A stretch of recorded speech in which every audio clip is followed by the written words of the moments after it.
Crew Chief Dave Rogers, congratulations. Coach Joe Gibbs, congratulations. Kyle, talk about winning the inaugural race in the Sprint Cup Series here at Kentucky Speedway. You were asked that earlier on Friday, and it's got to be a big deal. It certainly is. You know, it feels awesome to be able to come out here and run the way we did and to unload the way we did off the hauler. You know, Dave and the guys, all the engineers back at the shop, did a phenomenal job with our race car to come here and be fast right out of the gate. So feels good about that. We didn't have many adjustments to make. We just kind of fine-tuned on it through the weekend. And, you know, it was definitely a special event here this weekend. We felt the energy. We saw the people. You know, it was really awesome to be able to bring it home in front of all the Toyota folks that we have here as well, too. You know, the Camrys are built right here in Kentucky, so it's a special night for us to put Camrys in victory lane, and also David Rudiman for finishing second. But, you know, it was a fun race, man. There was some exchanges there on some restarts with Kozlowski and Stewart and Johnson. You know, we were all racing back and forth a little bit, and my brother led early, so it was certainly a fun night for us, and couldn't be happier to be here in victory lane. This one ranks right up there with the best of them. With you know, I haven't won any of the big races, unfortunately, yet. But, you know, it ranks right up there with Las Vegas being another one of my prestigious wins that I feel like that I've accomplished so far. Thank you, Kyle. And Crew Chief Dave Rogers, what are some of the things you might have had to done?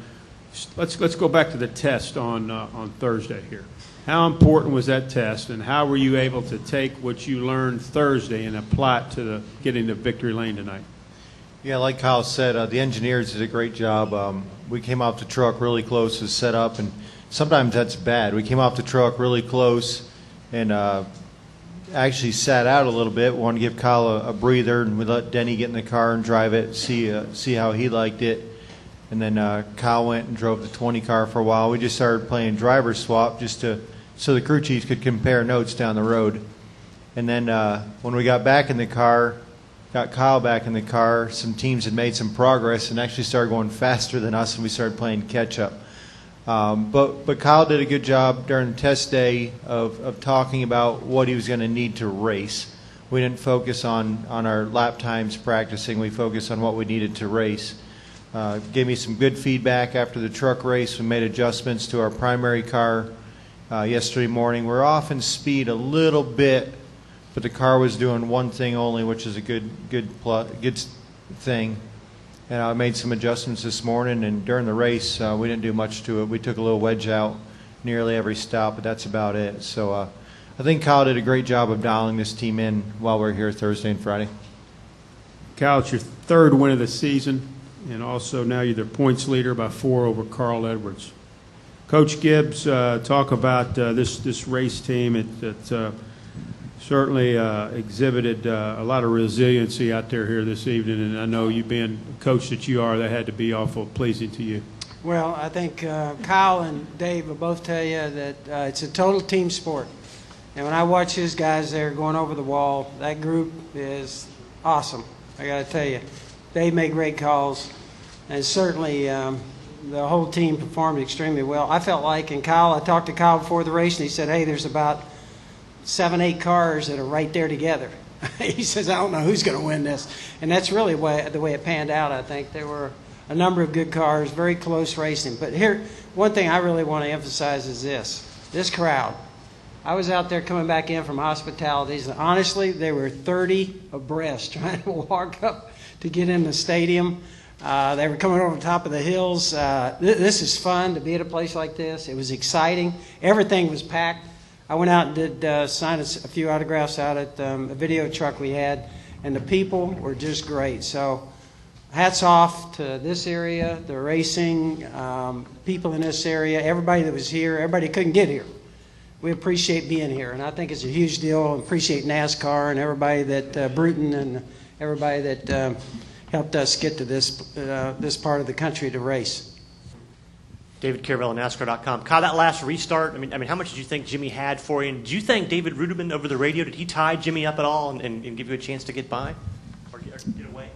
Yeah, you know, did Jimmy and them come get tires on that one restart? So I knew he had fresher rubber than I did for a restart. So I tried to do the best I could at being able to get a good restart, but I overshot my acceleration just by a little bit and spun my tires a fuzz, and that allowed him to get a little bit of momentum on me. So he got a good start, and we had to race down into turn one side by side rather than me getting a jump on him. But I was just hoping that the outside lane would prevail and that I could get a run through there and carry my momentum and clear him down the backstretch and then just kind of race him into turn three. So, it was certainly a tense moment there for a second, but I saw, after I took the white, I saw the 00 coming on the 48 and getting there to make a move on him, and I was like, come on, Rudy, if you start racing him and start holding him up, that's going to help me, and I can just not cruise through turns 3 and 4, but at least concentrate on hitting my marks rather than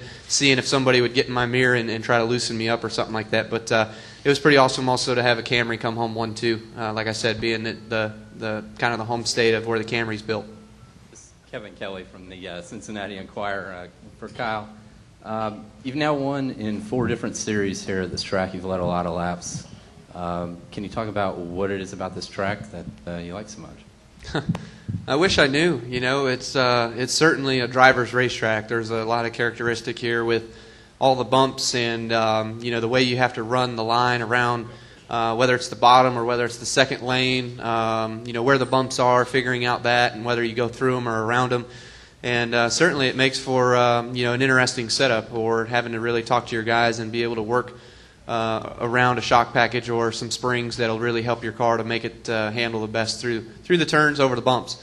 And you just take all that into consideration, do the best you can. And I've just been fortunate enough to work with some great people over the years, and have won in all 3 of NASCAR series, as well as the ARCA series here when I was, I think, 17 or 18 years old. Go ahead, sir. Wade Bell, Clarion News. Kyle, after you got by Kurt, you just seemed to get stronger as the race went on. How confident were you that you had the car to beat tonight? I was pretty confident that we were the car to beat. Whether you stayed a car to beat is the next question, because how long this race is, how you change from daytime to twilight into nighttime. Track goes through a lot of different changes. So Dave had to do a lot of thinking on his own that, I was telling him the car is good, but he would still make a change knowing what the track's going to do. That's just experience and knowing this racetrack pretty well. So for us, it worked well. We kept up with it. We stayed up front all the night and made it seem easy, but certainly it wasn't. And there at the end, there was a couple tense moments, but we prevailed. Go ahead, press box. Yeah, Nate Ryan, USA Diggin'. For Kyle or Dave, you guys take the points lead tonight, which I know doesn't mean a whole heck of a lot at this point in the season, but this is a 1.5-mile track. That's the bread and butter of the schedule. It often determines championship contenders, and you guys did really well here tonight. Do you take any confidence out of this, knowing that going forward, you guys may be a car to be reckoned with come the chase? Sure. That's something that Dave and I have talked about and looked at, and know that we need to get better at our 1.5-mile program. The 11 was certainly really good at it last year, and we've been looking a lot at their stuff and trying to figure out why and what we were doing differently that we could do better, and to run up front with those guys. So we had it here tonight, certainly. It was really good to figure this place out in Kentucky. But, the next steps are, of course, going to be the chase races that are the 1.5 miles, like the Chicagos and Texas. I don't even know what else. Charlotte's in there. Homestead's in there. So, those places we've run well at in the past, but maybe not on a consistent basis. So it would certainly be nice to know that we're figuring things out. Go ahead. Brad Stevens, Oldham Mayor. I guess this is for you, Coach Gibbs. You've been in the sport. You've seen some other inaugural races. With a sellout like this, 107,000 people. If that continues down the road here in Kentucky, do you see this becoming kind of one of the more marquee events on the schedule? I think I look at all of them as marquee event from the standpoint this area. You're coming to it for the first time. I remember the very first time we came here racing nationwide. I think it's an exciting area. I think being this, I look at all of America is kind of our playground, and I think this place is special and different. And I don't look at any one particular place. Obviously, we start with Daytona. That's a huge deal for us. But I look at all the other parts of the country as it's unique, getting a chance to go there and display our sport and getting a chance to be a part of that culture and that community. Touring the race shops in Charlotte, we chart where the people are from. They're from all over, and we appreciate that. So I look at each one of them as special and different. Any other questions? Okay, congratulations to Kyle, to Dave, and Coach Gibbs on tonight's inaugural win at the Quaker State 400.